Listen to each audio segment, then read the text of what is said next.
nothing to it. Go ahead and bring Goliath on. Ain't no giant, I ain't gon' fire on. Catch a fade, you, I'm warm, I'm gone. Y'all can catch the wave that I am on. I am icon, y'all are wide wrong. Think that I'm a reconcile bonds. Ain't nothing to it though. This is on me, ain't got much to do with who you know. Keeping it true to form to the L's into a milli though. But they already knew that those farewell to your opinions. Know that he is something. This is all me, ain't got much to do with who you know. Yeah, keeping it true to form, but they already knew that though. Here we go. What's up, football fans, and welcome to the Saturday Pigskin presented by Scout Construction. I am Brian Skowronski, joined by two of the most famous people that I know, Effie James and Erik, a couple of coaches here to break down week one of the high school football season. Tons of action went down right here in North Central Ohio, some big time games and maybe a couple of surprises even. Give me your opening thoughts on opening night. Eff, we'll start with you. Exciting atmosphere, you can kind of feel. People been waiting on football season, as am I. So it was great to just be in a venue where football was being anticipated, and to hear the band is the big thing for me. I love to hear the band play, cheerleaders cheering, the crowd going crazy. The atmosphere is what it's all about, and football's here. Yeah, I thought it was a great night. Weather was beautiful. Man, it was, stadiums were packed across the state, and in North Central Ohio, you know, there was a lot of individual players that put out production, a lot of teams that we thought were going to be pretty good, that it's kind of playing out that way, and you know, it's just going to be cool to see how this leads into week two. Yeah, I couldn't agree more. I think a lot of the big-time players that we knew about had some big-time games last night. Let's go ahead and check them out right now as we spin back all the highlights captured by our cameras from Friday night on the Run Back.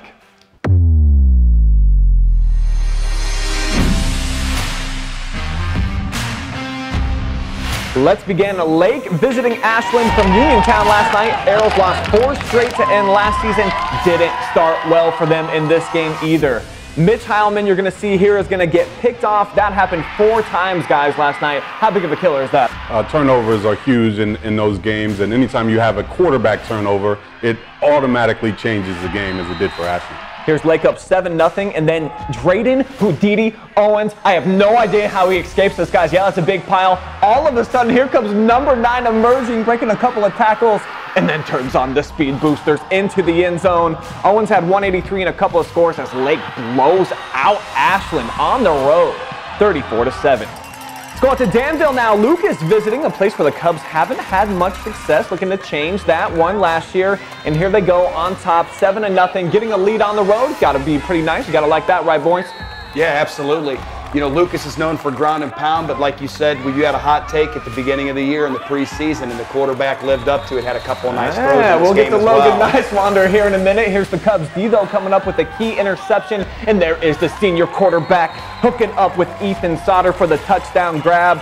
And now the final play that we're going to see here, Nicewander is going to go deep. Carson Hogger is going to do all the rest. Sometimes it's just a wide receiver making a play for him as the Cubs beat the Devils for a second straight year, 32-12. Let's go over to StarTech Stadium now. Shelby visiting Madison. The Red Rage always in the building. One of the best student sections that we have around. Huge night for Owen Fisher. He found the end zone 4 times. His second trip here gave Shelby their first lead of the game. That's actually this run coming up right here. The Rams jumped out to a 14-0 lead, boys. They thought they had something cooking over there. Yeah, you know what? It was a great start for Madison. Madison was much improved, but just quite frankly, too much Owen Fisher last night. So the Whippets are feeling good about where they're at, and I think they're going to feel good about where they're going in the future. The Rams tried to make a comeback. 36-20 is what that score made it. But like Coach said, just too much. Owen Fisher, the junior, into the zone. 50, a 50 burger for Shelby as they take down the Rams by 30. Let's move on to the backyard rivalry. Ontario at Lexington. Record-setting night for the Minutemen senior back, Caden Berry. You're going to see a whole bunch of him. Let's go to his second touchdown of the night. And this is just a man's run, F. What do you do about this? Caden Berry, you've got to have an attitude with this type of run. He's got his shoulders down, and he had a nose for the end zone tonight. Great run, great team effort by the Minutemen tonight. Warriors hanging around, though. This one cut it to 33-21 late in the third. The student section, they were like, hey, man, we riding this thing. Not so much. Over 500 rushing yards for the purple and gold in this game as Berry sets a school record 296 for one human being.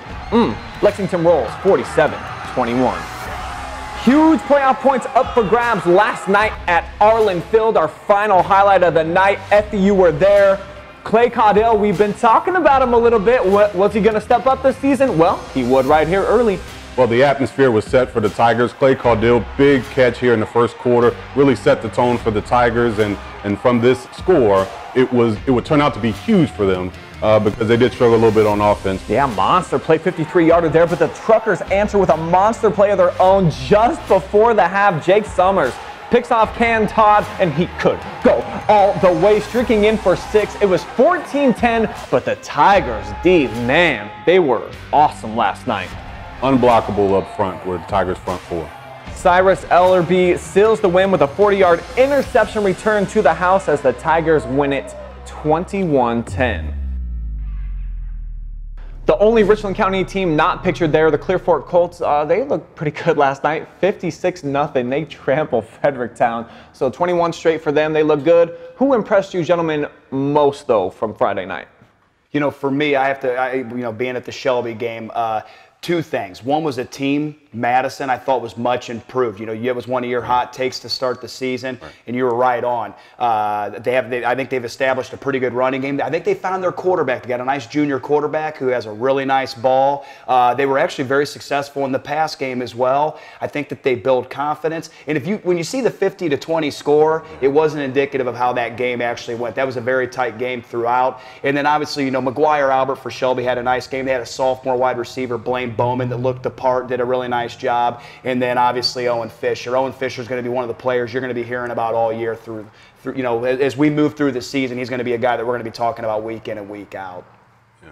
For me, I was at the Tiger Norwalk game, and I was impressed, you know, by the Tigers, and the offense looked good. They still got some things to work on, but absolute dominance up front by the front four. Watching the game, I started to see by the second half, the Norwalk kids just didn't want to block them. They have legitimate recruits up front. They may as well be a small college front four. They looked that impressive, that strong, that quick off the ball. And that was really the reason why they end up getting the win. The Tiger defense scored a touchdown in that second half when the offense had got a little stagnant. But overall, the Tiger front four, I was so impressed with them. And then also the Lex game and to see how Lex just ran over Ontario. When you put that many yards of that many rushing yards on an opponent, that means your game plan, you thought you could out-physical that opponent. So Lex came in and imposed their will on Ontario. That impressed me also this weekend. Yeah, that's where I'm going to go today, just because I got to see it with my own eyes. 500 yards on the ground is crazy. Caden Berry, like, he's an emotional dude. Like, I saw he got people up on the sideline. He's energetic. He's fiery. And then they got another kid back there, Keith Thomas, in the backfield. Over 100 yards for him, too. He also had 3 touchdowns. They barely even used Alex Green in the game offensively, and he's a kid that was runner-up in the 100 and 200 in Division I track this last year. So they got some real weapons. Their left tackle is an absolute monster. Lexington was way more physical than Ontario, who is going to be where we're going to turn the page to now. Disappointments from week 1. I thought the Warriors really got manhandled up front. I know that Lexington was a lot bigger than them, but I thought they'd show a little bit more. I wanted to see Ontario put their imprint on the game, and it really never happened for me. So the Warriors up front just left a lot to be desired for me. Yeah, you know, when you think about Lexington, anytime you have 500 yards on the ground, you're probably going to have a couple guys over 100 yards. So what you're seeing is I think Lexington's probably going to be a little bit more diverse than people thought as far as their ability to run the football and who can run the football. And when you lose a generational player like a Cade Stover, right, it's naturally, you know, to expect a little bit of a step back. And, you know, I was very impressed. And remember, this team lost week 1 last year to Ontario. And, you know, for them to come out and put their stamp on that game is really impressive, which sets up for, I think, a really great week 2 at Skiles Field against Shelby. Looking forward to that one. Being at the Tiger game against Norwalk, and I know Norwalk's not technically a local team, but I expected more from them. This is a team that went to the Final Four last year. They had great expectations coming in, a number of players coming back this year. But I don't know if this is more of a credit to the Tigers' intensity and their game plan. But they looked outmatched, and it got to a point where they couldn't do anything offensively. Defensively, the Tigers looked 2 or 3 steps faster than them. I think that is a little bit more speaks to more to the Tigers' talent. But I was still disappointed that Norwalk didn't come with a little bit more fire, a little bit more competitiveness. And again, that's just going to show how big are the Tigers going to be this year. What about Ashland, guys? Getting housed at home. Senior quarterback goes out and throws 4 interceptions in front of the home fans. You know, Sean Cedar, go get one for Coach, you know, in his debut for the program, and it didn't go well for him. What did you guys think about what happened to Ashland last night? You know, when I think about Ashland, they had some opportunities early to get some points on the board and didn't do it. And, you know, we talked offset just about, you know, in my opinion, there are 5 to 7 plays in a game that can turn it when you're kind of evenly matched and when you're trying to get things, you know, moving in the right direction. And if you don't make those plays, if you're not scoring inside of plus territory or starting with good field positioning, it just really hinders your opportunity to be successful. I do think Ashland will improve. They're too good. They have too many good players. Their coaching staff, you've got a new coach, but the staff continuity is still there because there are many holdovers off Coach Valentine's staff. I don't think Ashland's, you know, this is just something, don't waste a loss if you're Ashland. Just, you know, coach them up, use the film. They're going to be fine as they move forward. And I always think, and I always was taught as a quarterback turnovers change the game. You can have turnovers in all variations of the game, but you have your quarterback turn the ball over via interception or fumble, they always change the game. So, you know, with a pass attack like Ashland has and your quarterback is not as sharp as he should be, that is going to change the game. So they end up getting blown out. But when I see a quarterback struggle as much as theirs did last night, that shows why the score was so lopsided. You can have turnovers from your running back, your receivers. Nothing changes the game like quarterback turnovers. Speaking of game changers in a positive way, though, a couple of running backs last night in the counter game had some big-time performances. We're going to go over to the whiteboard now. We're going to break down some counter plays for you guys. So what we're going to look at today, we're going to look at the counter. And what you're going to see is that it's similar with every team that runs this. There's several ways to run the counter as well. The 2 clips we're going to show you today, you're going to see Lexington, you're going to see Shelby, but the counter looks basically the exact same way. You could almost take Owen Fisher and Caden Berry and switch teams, switch uniforms, and it's going to look the exact same. The idea is that you're getting the ball into your best player's hands as much as possible. So when you look at this, we're gonna show Lexington's here. You're gonna see motion coming across. Now, what is motion for? Motion's to move defensive position, generally in that second level, and it's also we want their eyes following this motion, okay? Now, at the snap of the ball, we've got our puller here and we've got our puller here. Now, we want to generally run that to what's called a shade, which is going to be the inside shoulder or the outside shoulder of your center. It could even be a 2-eye if he's on the inside shoulder of your guard. We want to block down. With this motion coming across, it's going to bump these people over. We now want to avoid this end, block here. Our initial pull is going to come around and most likely kick out this end. The second guy coming through is picking up what's left. That could be the strong safety or the outside backer that's come into the box. So we're blocking down, and then what we're doing is we're relying on speed and we're relying on this motion to occupy at least this guy. Then we get our running back coming through. That's what you're going to see. Owen Fisher has a nice run on this. You're going to see that Caden Berry also has a great run on this, but the counter design is the same. All right, now here we go. Now you're also seeing your running back take a jab step. That's because we want to continue to influence flow this way. Remember, the motion, we want their eyes to be as distracted as possible. These guys are generally reading these guards. The guards tell you the story. Every linebacker coach will tell you when this guy goes, where's the ball going? Follow the guards. This stuff's the curtains. This tells you where the play's going. So when you play this thing, there they come. There's your kick out. He's wrapping through. There was a guy that squeaked through. That's probably more of a down block issue. We probably didn't get him, but Caden Berry obviously is going to do a great job here of getting plus yardage. Now, most coaches will tell you the offensive line's job is to get the running back here. After that, it's on the running back to go be an athlete and make plays. Nobody's accounting for a free safety in the blocking scheme, which is why Lexington defensively over the years has been phenomenal, because this has been a guy that's at Ohio State right now, Cade Stover. This guy was never a part of anybody's blocking scheme, and he ran around making all of these plays. So that's the basics of looking at this counter from a Lexington perspective. Now we're also going to look at Owen Fisher. You're going to see the exact same setup here. Both guys wrapping around. There it is, straight up the field. There's your touchdown. So all we did was look at Shelby running the counter. We looked at Lexington running the counter, and it's going to look the exact same. Both running backs are very, very good. Both had big nights, just doing the simplistic things. And this is why every running back, every great running back is going back and celebrating with their offensive line, because they cannot be successful without the big uglies doing their thing up front. Well, those two guys that Erik just broke down are about to make our list again. We'll see them more on Friday Night Phenoms, brought to you by Baker's Auto Collision.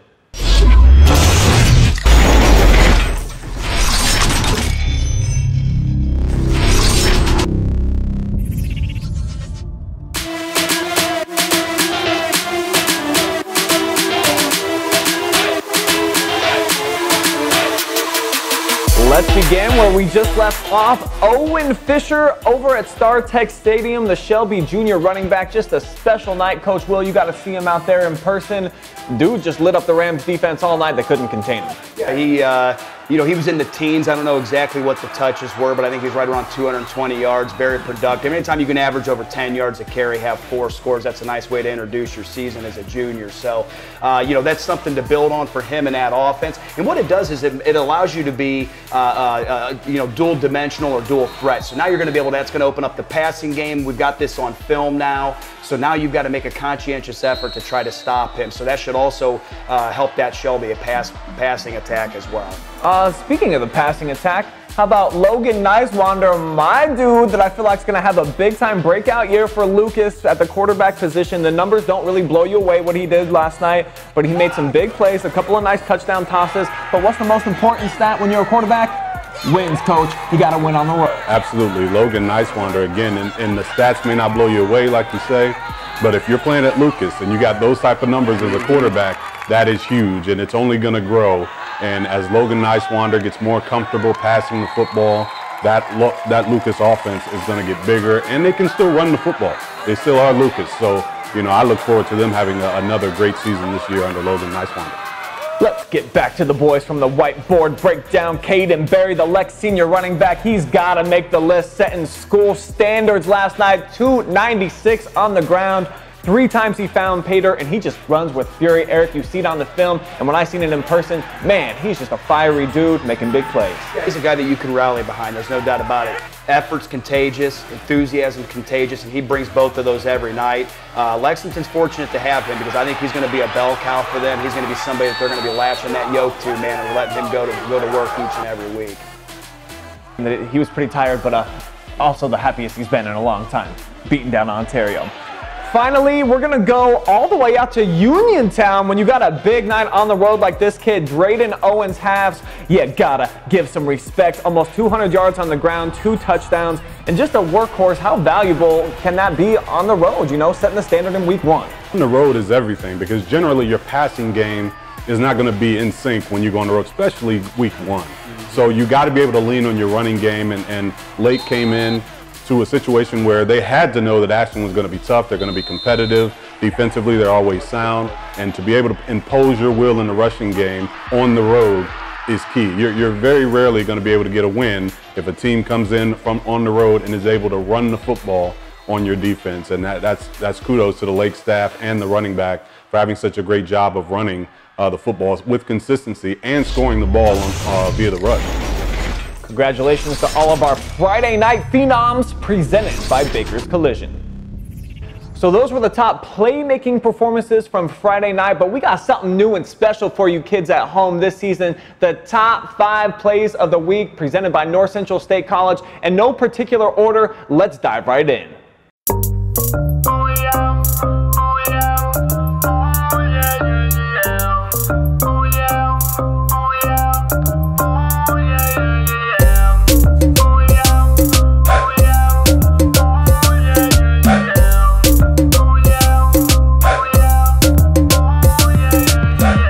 Our first nominee comes from Drayden Owens of Uniontown Lake over there by Akron. Looking more like a magic act than a halfback on this play as he escapes just about half of the Ashland defense at some point on this play. And then the junior would rumble 55 yards all the way to the end zone after breaking away from the pile. Just a crazy, wild, athletic play. from the blue streak that takes them all the way into the end zone. Our next nominee comes from the new single-game rushing king over at Lexington High. Nobody, and I mean no one, could tackle Caden Berry last night in a white uniform, as those moving pictures clearly show. This 20-yard touchdown scamper for Berry is a perfect showcase of what he did all night long, looking like a man out there, rumbling through a sea of kittens. Next up, let's head over to Arlen Field, where Cam Todd and the Mansfield Tigers were looking to take a commanding lead before the half, but Norwalk's Jake Summers has a completely different set of plans. Summers goes racing back the other way after the interception, and he would take this thing 81 yards all the way to the zone. Huge play right here, but the Tigers got the huge win. Let's go back over to Lexington now, where we've got more defensive scores on the countdown. Avery Hooks tips the pass to himself there, then he rolls 48 yards for an Ontario touchdown. We're about to slow this thing down for you all to see how awesome the initial theft really was. Man, just a spectacular play, and then the speed to get all the way into the end zone for the score. Last but certainly not least, let's head over to Danville, where Lucas quarterback Logan Nicewander loads up for a deep shot to Carson Hogger, who makes the spectacular catch. Wide receivers almost always think that they're open on every single play, but Hogger here, kind of a prime example that it may just be true on this amazing 26-yard touchdown grab. So those are your top 5 plays of the week, and we're going to leave it up to you, the people at home. Weigh in with your vote on the Facebook and the Twitter. Let us know who you think had the ultimate play. Big time week 1, obviously, for a lot of teams here in the area. Some big performances by some local players and athletes we just talked about. What do you think are the top storylines, the people that care about high school football in this area talking about today on Saturday? You know, I think it was the night for the running backs. You know, a lot of great running backs around the area today, and they showcased that. I think it also is like, a lot of teams held serve. You know, the teams that we thought were going to be good played well. Their players played at a high level. We're going to start seeing now some of those teams in the area starting to play each other or starting to step up some of that competition week 2, really other than Mansfield Senior.